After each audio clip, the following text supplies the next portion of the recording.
பந்தங்களும் தமிழ் சொந்தங்களும் ஒரு சேர சங்கமிக்கும் கல்யாண மாலை குழுமத்தை வழிநடத்தி செல்லக்கூடிய இரு தூண்களான திருமதி மீரா நாகராஜன் அம்மா அவர்களுக்கும் திரு மோகனையா அவர்களுக்கும் தனது ஊக்க பேச்சால் பல இளைஞர்களின் உள்ளத்தை தன்வசப்படுத்திய எங்கள் அன்பு அண்ணன் மதிப்பிற்குரிய நடுவர் அவர்களுக்கும் அருமையான பேச்சு எண்ணணி பேச்சாளர்களுக்கும் உள்ளே மிரண்டு போய் உட்கார்ந்திருந்தாலும் வெளியே மகிழ்ச்சியாக காட்சி தருவது போல அமர்ந்திருக்கும் எதிரணி பேச்சாளர் பெருமக்களுக்கும் திசையெங்கும் மகிழ்ச்சியை பரப்பக்கூடிய எண்ணருமை திருச்சி மக்கள் அனைவருக்கும் இந்த மலைக்கோட்டை மாநகர மருத்துவரின் பணிவான வணக்கம். கல்யாண மாலை பத்திரிகைய 5,50,000 கல்யாணம் பண்ணி வச்சிருக்காங்களா, பார்த்தோன்னே மிரண்டு போயிட்டேன். மீரா அம்மாட்ட ஒரு கோரிக்கை, அந்த 5,50,001வது கல்யாணமா எங்க அன்பு நண்பர் அருணுக்கு பண்ணி வச்சுக்கணும்.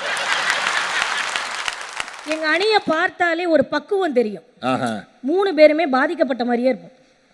ஏன்னா நாங்க எல்லாருமே 90களில் பிறந்தவர்கள். ஓஹோ.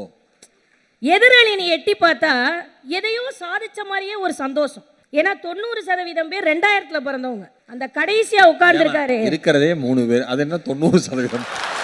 ஏன்னா கடைசியா இருக்கிற விட்டுறக்கூடாதுல்ல. அன்பு நண்பர் கார்த்திக் ராஜா ரொம்ப நல்ல பையங்க. அவர் உள்ள பயத்தை வச்சுக்கிட்டு வெளியே சிரிச்சா மாதிரியே இருக்காரு பாருங்க. ஏன்னா பக்கத்துல 2 பேர் மிரட்டி வச்சிருக்காங்க, அடிச்சு கூட கேட்பாங்க, அப்பயும் சொல்லிடுறாங்க. அதனால எங்கள் அணி அனுபவத்தால் பேச வந்திருக்கிறோம், எதிரணியினர் ஆர்வ மிகுதியில் பேச வந்திருக்காங்க. இவ்வளவுதான் வித்தியாசம். அவ்வளவுதான். ஒரு இளைஞன் எழுதுறான், எதிர்காலம் பற்றிய சிந்தனை எப்போதெல்லாம் ஒரு இளைஞனை மிரள வைக்கிறது தெரியுமா? பெற்றோர்கள் தனக்குள் இருக்கக்கூடிய ஆசைகளை தன் பிள்ளைகளின் மீது திணிக்கும் பொழுது, நண்பர்கள் உள்ளொன்று வைத்து புறமொன்று பேசும் பொழுது, உறவினர்கள் தேன் தடவிய கேள்விகளை தேள் கொட்டுவது போல கேட்கும் பொழுது, இதை எல்லாத்தையும் சொல்லிட்டு ஃபைனலா ஒன்று எழுதுறான் பாருங்க, அதுதான் ஹைலைட்டே. மொத்தத்தில் இளைஞர்கள் சூழ்நிலை கைதிகராக மாறி போகிறார்கள். இந்த சூழலையெல்லாம் உடைச்சிட்டு சந்தோஷமா இருக்கலாம்னு நினைக்கும் போது இந்த வாதங்கள் எல்லாம் எங்களுக்கு பழகி போய் வயதாகி விடுகிறதுன்னு எழுதுறான் சார். அவன் எவ்வளவு ஃபீல் பண்ணிருந்தா அப்படி எழுதியிருப்பான் பாருங்க. இது என்னவோ அடுத்தவன் ஃபீல் பண்ண மாதிரி தெரியல. ஏன்னா அந்த இளைஞன் வேற யாரும் இல்லை, நான் தான். அதான பார்த்தேன். இதானுங்க உண்மை. காலம் ஓய்ந்த பிறகு காதல் பண்ணுங்கிறதும், வாலிபன் தேய்ந்த பிறகு உன் வசதிக்கேற்ப வாழ்ந்துக்கங்கிறது என்ன நியாயம் இருக்கு? அதானே. எதிரணியில இருக்காரே அன்பு தம்பி அரிபாலகிருஷ்ணன், ஆமா, அவரு இதே கல்யாண மாலையில பெங்களூர் வரைக்கும் போய் எதிர்காலத்துல கழட்டி விடுறதுக்கு கூட என்கிட்ட காதலி இல்லையேன்னு வருத்தப்பட்டு கதறிட்டு இங்க மனசாட்சியே இல்லாம மகிழ்ச்சியா இருக்கேன்னு பேசுறாரு. இன்னைக்கு எத்தனை பெரியவர்கள் வந்திருக்கீங்க, உங்களுக்கு தெரியாத ஒண்ணும் இல்ல. அன்னைக்கு காதல்ல ஒரு அழகு இருந்தது, ஒரு தெளிவு இருந்துச்சு. சமீப நாட்களுக்கு முன்னால் ஒரு செய்தியை பார்த்தேன். மெக்கஃபி என்கிற நிறுவனம் ஒரு கணக்கெடுப்பை எடுத்திருக்காங்க. அதுல 62% இந்தியர்கள் தங்களுடைய காதலை வெளிப்படுத்த காதல் கடிதத்தை எழுதுறதுக்கு சாட் ஜிபிடியை பயன்படுத்துறாங்க. ஏன் நீ லீவ் லெட்டரை தான் காப்பி அடிச்ச, லவ் லெட்டரை கூட காப்பி அடிப்பேன். ஒரு காலத்துல சாட் ஜிபிடியா அவன் ஃப்ரெண்ட் இருந்தான். காதல் என்பது ஒரு பரவச மாயை, அதை கட்டிப்பிடித்து கொண்டது இந்த பாழா போன ஏஐ. இதை ஏன் தெரியுமா சொல்றோம்? காதல் எனும் உணர்வு வெளிப்படுத்தக்கூடிய செயல்திறன்களை ஊனமாக்கி செயற்கை நுண்ணறிவுக்கு உங்களுடைய சிந்தனைகளை தானமாக்கி கொண்டிருக்கிறீர்கள். இதை பார்க்கும் போதெல்லாம் எதிர்காலம் பற்றிய சிந்தனை கொஞ்சம் எங்களை மிரளத்தான் வைக்குது.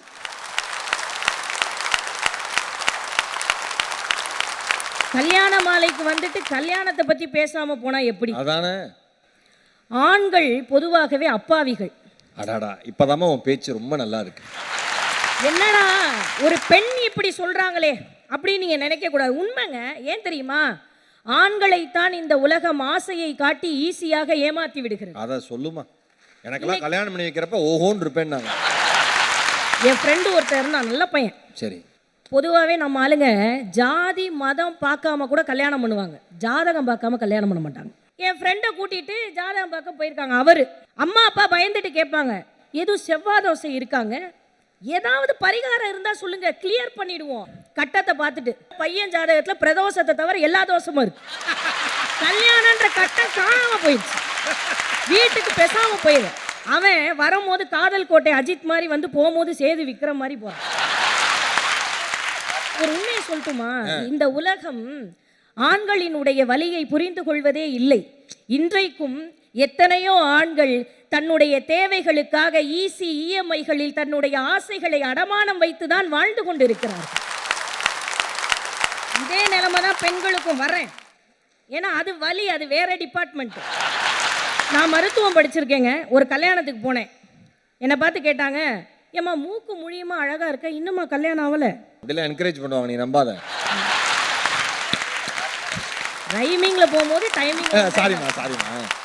கல்யாணம் ஆகலையான்ற கேள்வி தரக்கூடிய வலியை விட நீ அழகா இருக்கன்னு இந்த சமூகம் வைக்கக்கூடிய விமர்சனம் ரொம்ப ஆபத்தானது. சபாஷ். நீங்க நினைக்கலாம், என்ன பெரிய அழகா இருக்கன்னு தானே சொன்னாங்க, இதுல என்ன தப்பு இருக்கு? நான் சொல்றேன், அழகை தவிர இந்த சமூகம் ஒரு பெண்ணை ஆராய்வதற்கு முயற்சி செய்வதே இல்லை. அவள் பல வருடங்களாக படித்து பெற்ற பட்டம் அவளிடம் இருந்தாலும், அருமமா அருமை, ஒரு சமூகத்தை சமாளிக்க கூடிய ஆட்சி திறன் அவளிடம் இருந்தாலும், அருமை, ஒரு குடும்பத்தை வழிநடத்தி செல்லக்கூடிய ஆளுமை திறன் அவளிடம் இருந்தாலும், இந்த சமூகம் ஒரு பெண்ணை அழகு என்ற ஒற்றை வார்த்தைக்குள் தான் அடைத்து வைக்கிறது. எனக்கு பாரதியாரை ரொம்ப பிடிக்கும். ஏன் தெரியுமா? பெண்களை உயரிய இடத்தில் வைத்து பார்த்த ஒரு உன்னத மனிதர். 100 வருடங்களுக்கு முன்னால் ஒரு ஆண் ஒரு பெண்ணுக்காக எழுதி வைத்து சென்ற ப்ரொஃபைல். பாரதி என்ன தெரியுமா சொல்றாரு?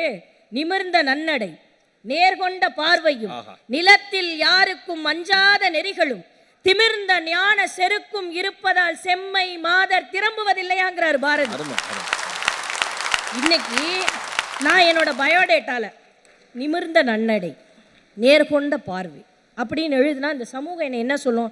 இது திமிரு பிடிச்ச பொண்ணா இருக்கும் போல சொல்லுமா இல்லையா? அந்த ப்ரொஃபைலை பிளாக் பண்ணிடுவாங்கம்மா. இப்போ நம்ம ஆடியன்ஸ் லாக் பண்றோம். என்ன தெரியுமா? அந்த திமிர்ந்த ஞான செருக்கு தான் பெண்களினுடைய சுயம். எந்த ஒரு ஆண் பெண்ணினுடைய சுயத்தை மதிக்கிறானோ அந்த ஆணைத்தான் பெண்கள் சுயம்பரம் செய்வதற்கு விருப்பப்படுகிறார்கள். அழகு அழகு. ஒரு மருத்துவரா இதை மட்டும் சொல்லிட்டு விடைபெறேன். அதான் நல்லதுமா.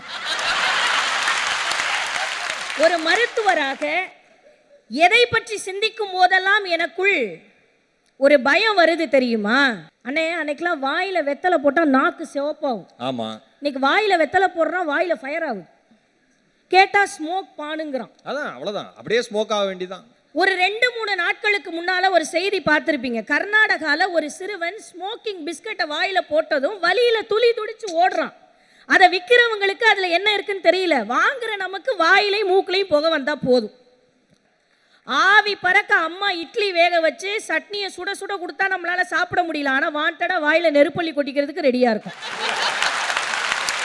இதானே உண்மை. எதிர்காலம் போற போக்க பார்த்தா வெறும் புகையை விளம்பரம் பண்ணி வித்தா கூட வாங்குவான் போல. பொதுவாகவே பாதிக்கப்பட்டவர்களின் பக்கம் குரல் கொடுப்பவர் எங்கள் நடுவர். ஏன்னா எங்களுடைய ஆதங்கத்தை எல்லாம் நாங்கள் ஆரம்பத்திலேயே கொட்டிவிட்டோம். ஆமா. ஆகையால் எங்கள் அணிக்கு ஆறுதலான ஒரு தீர்ப்பை வழங்குவார் என்ற நம்பிக்கையோடு விடைபெறுகிறேன். நன்றி, வணக்கம். அருமை அருமை அருமை. என்ன அழகான ஒரு வாதம், என்ன அழகான ஒரு தமிழ், என்ன அழகான ஒரு செய்தி பாருங்க. அந்த ஸ்மோக்கிங் பிஸ்கட்டை பற்றி என்ன -196 டிகிரியில் வைக்கிறாங்களாம். புகையா போகுது, கடைசியில் அவனே புகையில் போயிடுறான். எதிர்காலம் பற்றிய சிந்தனையில் எவ்வளவு அறிவாக இருந்தாலும், எவ்வளோ படிச்சிருந்தாலும், எவ்வளவு வேலையில் இருந்தாலும் எங்களை அழகை வைத்து தானே நீங்கள் எடை போடுகிறீர்கள்னு சொன்னது. அப்போ அழகில்லாத பெண்களுக்கு எதிர்காலம் பற்றிய சிந்தனை அந்த இடத்துல மிரள வைக்குதா இல்லையா? அழகா அருமையான வாதம். மிரள வைக்கிறதுன்னு அவங்க வச்சதுல இவங்க மிரண்டிருப்பாங்கன்னு நான் நம்புறேன். எதிர்காலம் குறித்த சிந்தனை இளைஞர்களை மகிழ வைக்கிறதுன்னு அத்விகா அவர்கள் பேச வருகிறார்கள். ஒரு பலத்த கைத்தட்டல் பாராட்டி வழங்குமாறு அன்புடன் கேட்டுக்கொள்கிறேன். ஆச்சி பாதாம் ட்ரிங்க். ஆச்சி பாதாம் ட்ரிங்க் ஒன்னு வாங்கினா ஒன்னு ஃப்ரீ.